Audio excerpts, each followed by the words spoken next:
নমস্কার দেবী এবং সজ্জনগণ। কিছুদিন আগে মুর্শিদাবাদ জেলার শামশেরগঞ্জ বা বহরমপুরের আশেপাশে দাঙ্গা বেঁধেছিল।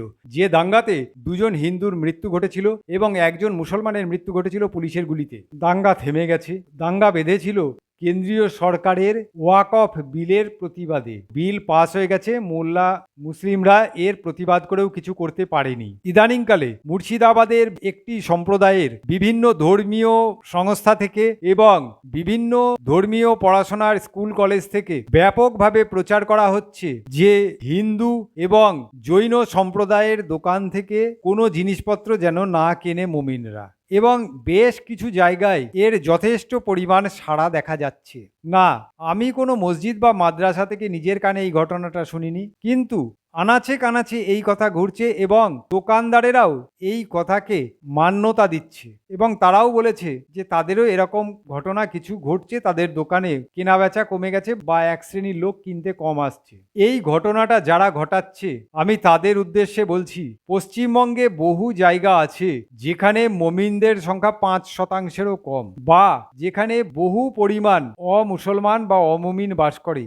সেই সকল জায়গাতে যদি এর প্রভাব পড়ে, অর্থাৎ উল্টো রিয়াকশন হয়, তাহলে সেই সকল জায়গায় মুমিনদের অবস্থা সত্যিই খারাপ হবে। আপনারা যে জায়গায় 66% আছেন সেই জায়গার সংখ্যালঘু জনগণের উদ্দেশ্যে যদি আপনারা বয়কটের ডাক দেন, তাহলে যে জায়গায় আপনারা 10% আছে সেই জায়গায় সংখ্যাগুরু জনগণ যদি আপনাদের বিরুদ্ধে বয়কটের ডাক দেয়, তাহলে কিন্তু পরিস্থিতিটা বিপজ্জনক হবে এবং পশ্চিমবঙ্গে সেই রকম জায়গায় বেশি অংশে আছে যেখানে আপনাদের সংখ্যা বহুল অংশে কম।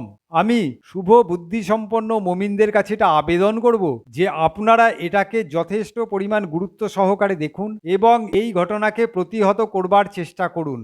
না, আমি কখনোই বলবো না এটা মুমিনদের দোষ। এটা মুমিনদের একটা জোশ। তারা সবসময় মনে করেন সর্বশক্তিমান তাদের সঙ্গে আছে, তাদের সর্বশক্তি আছে, সুতরাং তারা যা খুশি করবে এবং সর্বশক্তিমান তাদের বাঁচিয়ে নেবে, তাদের ঈমান আছে ইত্যাদি। কিন্তু তাদের হোশ হওয়া উচিত, অর্থাৎ তাদের জোশ এবং দোষের সঙ্গে হোশ হওয়া উচিত যে তাদের সারা পৃথিবীতে পরিস্থিতিটা কি আসছে। তাদের এই জোশ, তাদের এই ঈমানের জোর, এটা গাজার মোল্লারাও মনে করেছিল এবং তারা সীমান্ত টপকে এসে প্যারাগ্লাইডার দিয়ে ইসরায়েলের ভিতর নেমে 1200 জন ইসরায়েলিকে খুন করেছিল এবং 250 জন ইসরায়েলিকে অ্যাবডাক্ট করে নিয়ে তাদের গাজার ভূখণ্ডে চলে গিয়েছিল। তাদের জোশ, কিন্তু তাদের হোশ এখন ফিরেছে যে এই 1200 ইসরায়েলিকে হত্যার পরবর্তীকালে প্রায় 1,20,000 গাজাবাসীর হুড়প্রাপ্তি ঘটিয়ে দিয়েছে ইসরায়েল। কিছুদিন আগে বাংলাদেশের তথাকথিত উপদেষ্টা আসিফ নজরুল বলেছিল যে ভারতের 26 লক্ষ লোক বাংলাদেশে বসবাস করছে। এখন ভারত তাদের 2 কোটি বাংলাদেশিকে বাংলাদেশে পুশ ইন করে দিচ্ছে। এবার হয়তো আসিফ নজরুলের জোশ কেটে গিয়ে হোশ এসেছে।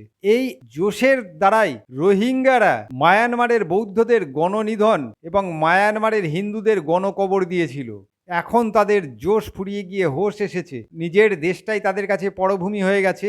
ভারত বাংলাদেশ সহ বিভিন্ন দেশে তারা আস্তানা গেড়েছে এবং সেখানে মানবত্তর জীবন তারা কাটাচ্ছে। যদিও তাদের মানবত্তর জীবন কাটানোটা কোনো ব্যাপার না, তারা বছর বছর সন্তান উৎপাদন করে এ পৃথিবীর ভারসাম্য নষ্ট করতে তারা বেশি জোশ বা ঈমান অনুভব করে। ভবিষ্যতে মুমিনদের এই জোশ একটু কমে হোশ বৃদ্ধি পেলেই আমি খুশি হব। মুর্শিদাবাদের মুমিনদেরও তাই ঘটনা ঘটেছে।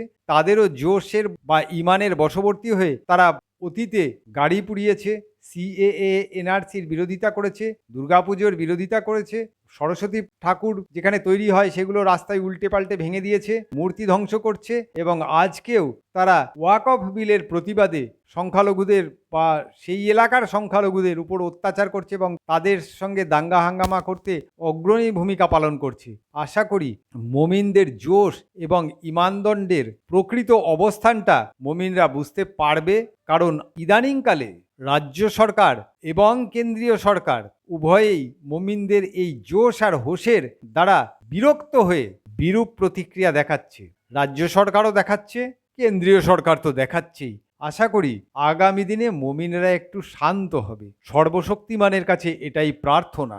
ধন্যবাদ।